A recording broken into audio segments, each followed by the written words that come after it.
Mamma mia, salut les amis et bienvenue dans cette nouvelle vidéo des Teachers du Net. À gauche, j'ai une roue de la fortune et lorsque je clique, on peut remarquer qu'un segment est sélectionné à chaque fois de manière aléatoire.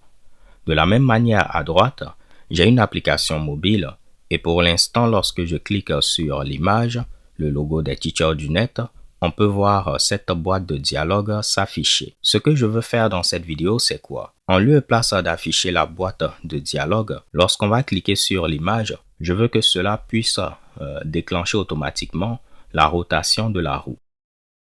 Donc, lorsque je vais cliquer sur l'image, en lieu et place d'afficher ceci, on va avoir la roue qui va commencer à tourner. Afin de faire ceci, on va utiliser Mercure. Vous allez voir que ce sera vraiment simple. Venons au niveau du dépôt GitHub de Mercure. Lorsqu'on va finir d'expliquer ce petit schéma, vous allez voir que ce sera beaucoup plus simple à comprendre. Mercure fonctionne sous le mode publier, souscrire, publisher, subscribe. Imaginons qu'il y a une chaîne de télé qui publie plein de films. Et vous aimez les films d'action, les films d'horreur, les films de comédie. Vous allez donc vous abonner, souscrire à ces sujets-là. Action, comédie, horreur. Et à chaque fois qu'un film sera publié dans cette catégorie au niveau de ce topic, vous allez être notifié. Vu que vous avez souscrit, vous serez notifié, après vous êtes libre de faire ce que vous souhaitez. Ce sera pareil au niveau de Mercure. On va avoir un serveur spécial qu'on appelle le Hub. Et c'est au niveau de ce serveur-là que tous ceux qui veulent être notifiés vont venir souscrire. Lorsque maintenant au niveau de notre serveur, on veut publier quelque chose, on va le publier au niveau du Hub. Et le Hub va se charger de notifier tous ceux qui ont souscrit au topic, au sujet en question. Donc, si on revient au niveau de notre analogie, là, c'est par exemple Honoré, Marie et puis Pierre. Honoré aime les films d'action, de comédie et d'horreur. Imaginons que Marie aime les films de science-fiction et puis Pierre les films de sport. Donc, lorsqu'on va publier un message au niveau du topic, quand je dis topic, c'est sujet, lorsqu'on va publier un message en rapport avec les films d'horreur, seul Honoré sera notifié, vu que c'est ce dernier qui a eu à souscrire, et ainsi de suite. Revenons au niveau de notre projet pour voir comment est-ce qu'on va utiliser Mercure. L'application mobile a été codée en React Native. Ici, pour la roue, c'est du HTML, CSS, JavaScript classique. Simplement que le segment sélectionné est déterminé côté serveur avec du code Python. Si on regarde le code source, c'est ici qu'on détermine le segment à sélectionner. Donc 1 c'est pour clé USB, 2 pour MacBook Pro, 3 pour Apple EarPods et puis 4 pour pas chanceux. Donc si je veux tricher pour tomber toujours sur MacBook Pro, je peux mettre 2 et vous allez voir toujours on va tomber sur MacBook Pro. Et c'est le cas. Ce que nous allons donc faire, c'est quoi? Lorsqu'on va cliquer sur le logo, en lieu et place d'afficher la boîte de dialogue, on va faire une requête vers ce serveur Python. Donc, imaginons qu'on aura une nouvelle route et je vais mettre comme path Start Spinning Wheel. Démarrer la rotation de la roue. Et c'est à ce niveau-là que je vais contacter le Hub Mercure afin de lui dire il faudra notifier notre client. Dans ce cas-là, le client, ce sera l'appli web et il faudra lui dire que c'est le moment de faire tourner la roue. Donc, si on récapitule, l'appli web va souscrire à un topic, disons, démarrer la roue. Lorsque l'utilisateur va cliquer sur l'image, on va faire une requête vers cette URL. On va faire une requête de type post vers ce endpoint. Et ici, on va contacter le Hub Mercure afin de lui dire il faudra notifier notre client qui est ici l'appli web pour lui dire que c'est le moment de faire tourner la roue. Et l'appli web pourra tourner la roue. Commençons par la partie simple. Lorsqu'on va cliquer sur l'image, je veux faire une requête de type post vers cette URL. Je vais rajouter ici méthode post afin de dire qu'on supporte uniquement la méthode post. Pour l'instant, je vais faire print, prêt à faire la rotation et je vais retourner done. On va mettre une petite emoji. On va copier ce path Je viens au niveau de l'application mobile et pour l'instant, on affichait cette boîte de dialogue. On va utiliser l'API Fetch afin de dire qu'on va faire une requête vers cette URL et la méthode, ce sera la méthode post. Notre code va recompiler, c'est le cas. Normalement, si je viens au niveau de mon serveur Python, je vais devoir le redémarrer. Si lorsque je clique ici, on fait la requête, je dois normalement la voir au niveau des logs. Je clique et vous voyez, on n'a pas de requête. On nous dit Network Request Failed. Ce que je vais faire, c'est quoi? On va revenir au niveau du code Python et au niveau de host, je vais mettre 0.0.0. Comme ça, mon application sera accessible sur tout le réseau local. On va relancer.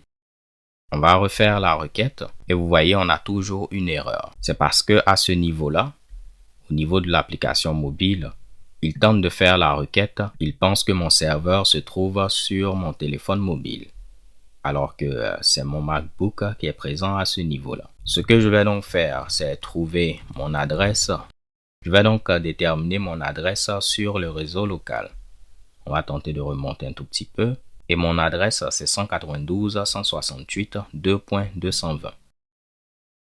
Chaque machine dans un réseau a une adresse IP. L'adresse IP, c'est un peu comme l'identifiant de la machine dans le réseau local. Vu que je suis connecté au Wi-Fi qui est à la maison, mon ordinateur est connecté à ce Wi-Fi, mon téléphone à ce Wi-Fi, ces deux équipements-là pourront donc communiquer. Vu que j'ai autorisé tout le monde à pouvoir communiquer avec mon serveur, en utilisant ce 0.0.0.0, je serai en mesure maintenant de faire ma requête en disant mon serveur se trouve à cette adresse 192.168.2.220 sur le port 3000 et là je n'oublie pas de mettre 2 fois le slash.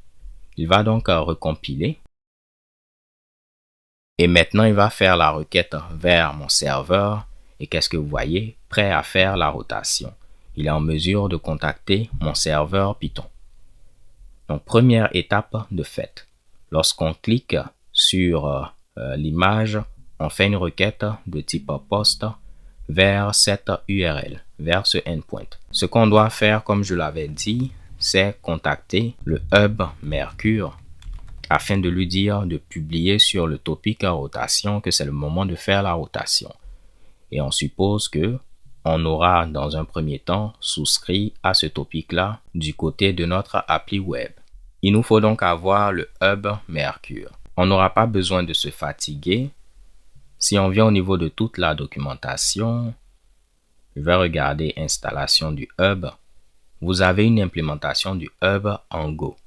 Donc Go, c'est un autre langage de programmation qui est assez rapide, ce qui va nous permettre d'avoir quelque chose de performant. Et on pourra donc venir ici, télécharger la version du hub qui est appropriée en fonction de notre système d'exploitation. Donc, comment est-ce qu'on vient ici? Si vous cliquez sur Release, on va prendre la dernière release. Et au niveau de cette release, on a l'ensemble des binaries. Si vous êtes sur Windows, vous allez prendre Windows ou bien Linux. Pour Mac, ce sera Darwin. Je vais prendre cette version-là. On va la sauvegarder. Et voici le dossier que j'obtiens après avoir dézippé mon fichier zip. Ce qu'on doit lancer, c'est ce fichier Mercure. Je vais me déplacer dans ce dossier. Et puis, je peux exécuter Mercure en mettant ./Mercure. Vous voyez, si vous avez ceci qui s'affiche, je fais un clic droit, je fais Open et on fait Open. Une fois que j'ai eu à faire ceci, pour les prochaines fois, je pourrai le lancer via la console sans problème. Donc revenons ici, je vais refaire ./Mercure et on me demande de setter ces deux clés-là. Ce que nous allons faire, c'est publier et puis tout le monde pourra souscrire. Donc ce sera quelque chose de public. Mais avec Mercure, vous avez la possibilité de rajouter différentes autorisations. Par exemple, certaines personnes seront autorisées à publier sur des topics spécifiques. Certaines personnes pourront également souscrire à des topics particuliers. Si on revient au niveau de la documentation, je peux fermer maintenant cela. On va revenir au niveau de l'exemple. Je reviens au niveau de Mercure.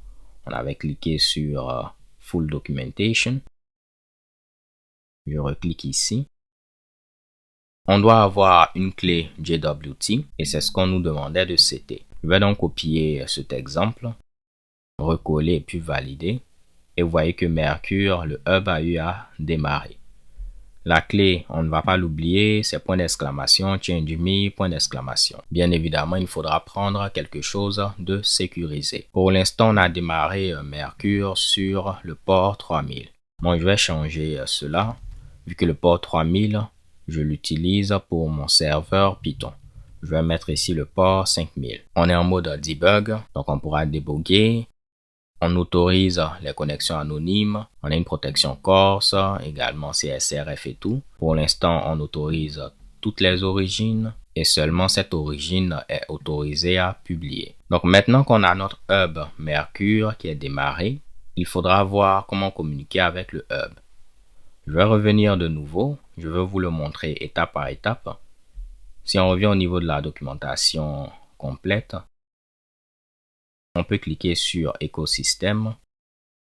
Vous avez une librairie Python que vous pouvez utiliser qui va vous faciliter la tâche pour la publication et la consommation de messages.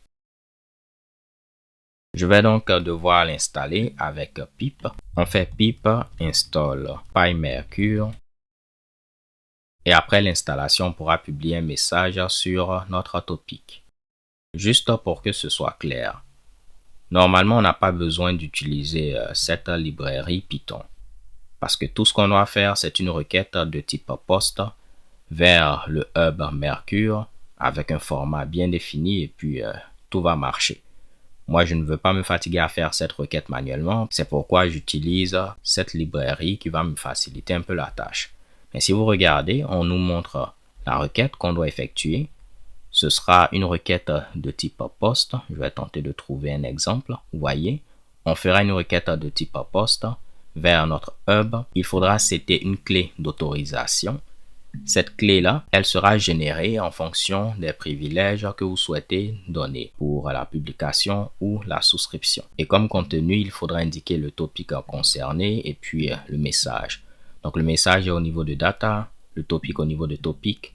On fait la requête post vers notre hub et puis au niveau du token, comme je l'ai dit, on le génère en fonction des privilèges que vous souhaitez donner. Donc voici comment ça va se passer. Vous aurez un objet JSON, on a Mercure et puis on a deux clés, subscribe et publish. Au niveau d'ici, on met la clé secrète et dans notre cas, ce sera la clé secrète qu'on a eu à mettre à ce niveau-là.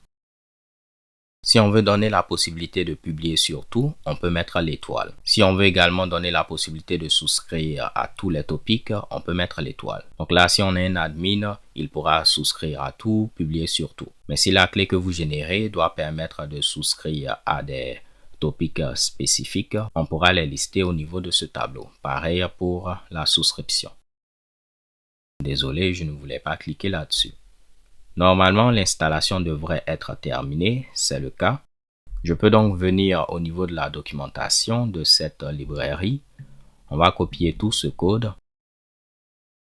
On a terminé avec l'appli mobile, je peux donc la fermer.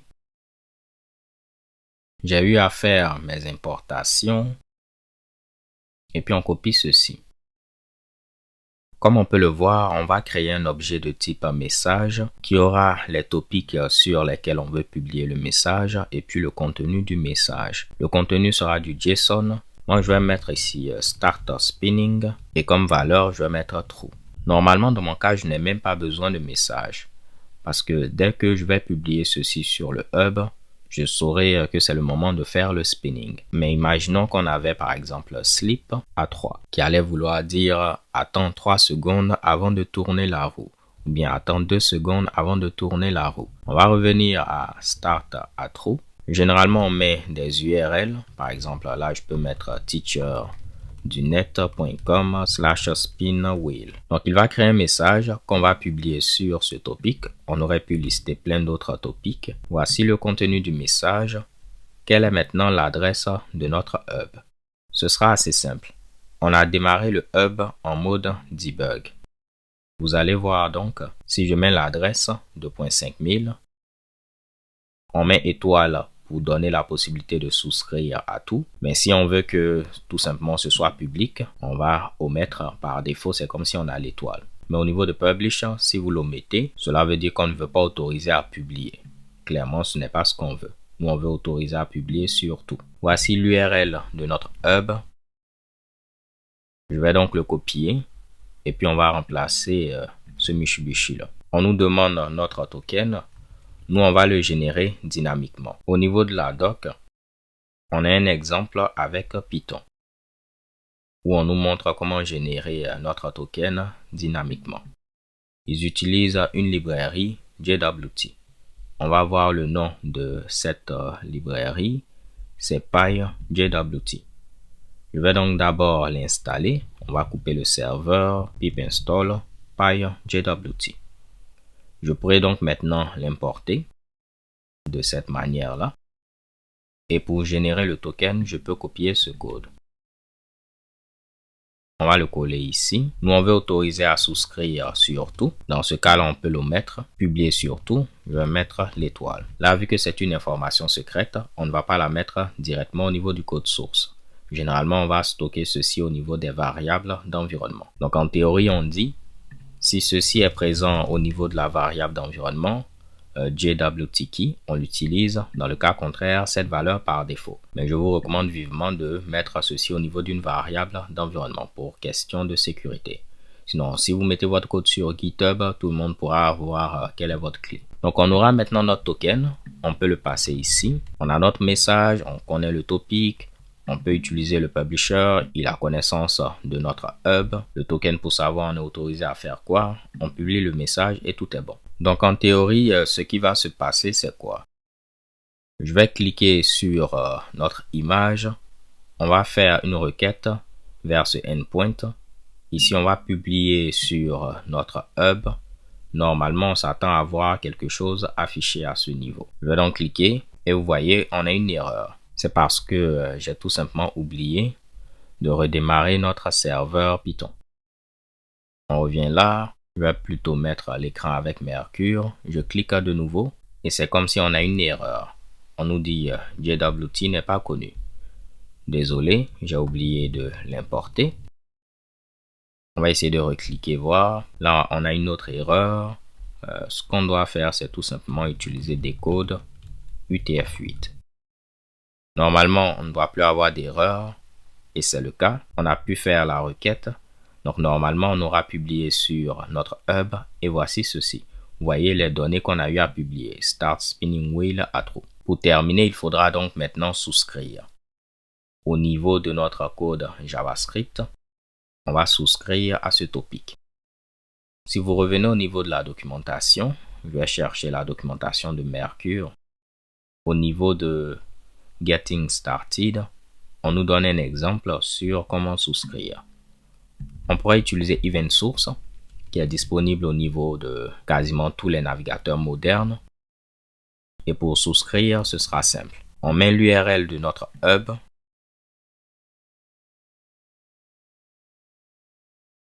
Ensuite, on met les différents topics sur lesquels on veut souscrire. Nous, c'était teacherdunnet.com/spinwheel. Si vous regardez l'exemple, c'est un placeholder. Cela veut dire que ça peut être 1, 2, Toto, ainsi de suite. Donc, en grosso modo, si on a un topic https example.com/books/1, ça va matcher. /2, ça va matcher. Ici, c'est un placeholder. Et on peut souscrire à plusieurs topics. Nous, notre clé qui a été générée permet de souscrire à tous les topics. Donc, on n'aura pas de problème à souscrire à ce topic. Histoire de m'assurer que c'est la même chose, je vais faire copier-coller parce qu'on se trompe très facilement. Ensuite, on met New Event Source et on passe l'URL qu'on a eu à construire. En réalité, ça va générer quelque chose de la sorte. On a l'URL de notre hub, ensuite un topic, et puis le topic. Si on a un autre topic, il va mettre e-commercial topic et puis l'autre topic. Maintenant, on dit à chaque fois qu'on va recevoir une update sur ce topic, on veut faire un console.log. Revenons donc au niveau de notre navigateur. Et qu'est-ce qu'on peut voir? On vient de souscrire à ce topic. Ce qui revient donc à dire, lorsque je vais cliquer sur l'image, Il va publier sur le hub. Le hub va notifier en temps réel tous ceux qui ont eu à souscrire. Et vu qu'on a eu à souscrire au niveau de notre appli web, voici le message. Et au niveau du message, on peut accéder aux données en mettant ici data. Console.log de E. Mais je vais faire console.log et je vais mettre e.data pour accéder aux données. On actualise. Je clique de nouveau et vous voyez, on accède à nos données. Normalement, je peux parser ceci en mettant json.parse. Étant donné qu'on a du JSON, je peux stocker ceci au niveau de données et on pourra par exemple accéder à la clé Start Spinning Wheel. Et vous allez voir que la valeur, ce sera tout simplement true. On vient à ce niveau, on actualise. Je vais cliquer de nouveau et vous voyez, on a bel et bien accès à true. Je peux donc dire si ceci est égal à true, en grosso modo si c'est true, alors je veux faire le spinning de ma roue. Pour faire le spinning, on avait déjà rajouté le code, je vais me retrouver. C'était celui-là. On fait un reset et puis on détermine le segment au niveau du serveur. Je vais donc créer une fonction spin wheel qui va faire ce travail. Donc au niveau de app.js, on va définir une fonction spin wheel qui va arrêter l'animation, mettre l'angle de rotation à 0, afficher de nouveau notre roue et puis on calcule le prix au niveau du serveur. Donc c'est là qu'on faisait la requête pour déterminer le segment à sélectionner de manière dynamique. Ce qui revient donc à dire là, je peux simplement appeler la méthode spinWheel également afin de faire tourner ma roue. On actualise et si on ne s'est pas trompé, vous allez voir maintenant, lorsque je vais cliquer, la roue tourne. Donc vous voyez, je clique sur l'image et automatiquement, on a notre roue qui tourne. Si je m'amuse à changer la valeur du message à false, là on va recevoir false, donc on ne va pas faire le spinning. On va tester, je clique et vous voyez, il n'y a aucun spinning parce qu'il envoie false comme donnée. N'est-ce pas que c'est magnifique? Voici aussi simplement comment utiliser Mercure. Là, on n'a pas vu comment restreindre les privilèges afin qu'on puisse souscrire uniquement à des topics, à des targets dédiés. Mais sentez-vous libre maintenant de le faire en lisant la documentation. Alors, ce sera tout pour ce tutoriel. J'espère que vous l'avez apprécié. Si tel est le cas, n'hésitez pas à liker la vidéo. Si vous avez des questions, vous pouvez également les laisser en commentaire. Je me ferai un plaisir de vous répondre. D'ici là, portez-vous bien. Stay tuned and take care. Peace.